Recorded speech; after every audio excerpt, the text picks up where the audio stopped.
মাধ্যমে বলছি, সব ভোট তৃণমূলকেই দেবে। হ্যাঁ, তৃণমূলকেই দেবে।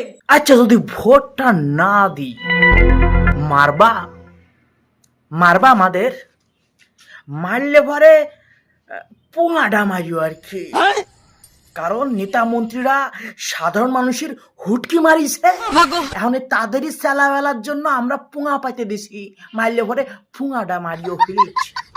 মানে এটা কোন ধরনের হুমকি ভাই, যে এরেই তোর ভোট দেওয়া লাগবে? এটা কোন ধরনের বিচার হলো? একটা সময় ছিল যখন সাধারণ মানুষটা ঠিক করতো যে আমি আমার ভোটটা কারে দেব, আর এখন এখন নেতা মন্ত্রী এবং তাদের এইসব ফাইসেল মাইসেল যারা আছে, কুটি মাতুব্বর, এই কুটি মাতুব্বর এবং নেতা মন্ত্রীরা এরা ঠিক করে যে জনসাধারণ কারে ভোট দেবে। কি আর করা যাবে কও? একবার ভাবো, এই যে সব কোটি কোটি মাতুব্বররা আছে যারা নির্দিষ্ট পার্টির জিতেনির জন্য ছাগলের মতন ম্যাঁ করে বেড়ায়, বাই চান্স যদি হাতারা ভোটে হারি যায়, এদের অবস্থাটা কি হইবে? রাস্তাঘাটে বেরোইতে পারবে না, সাধারণ মানুষজন কিলইয়ে পুঙা দিয়ে নারী বের করে ফেলবে।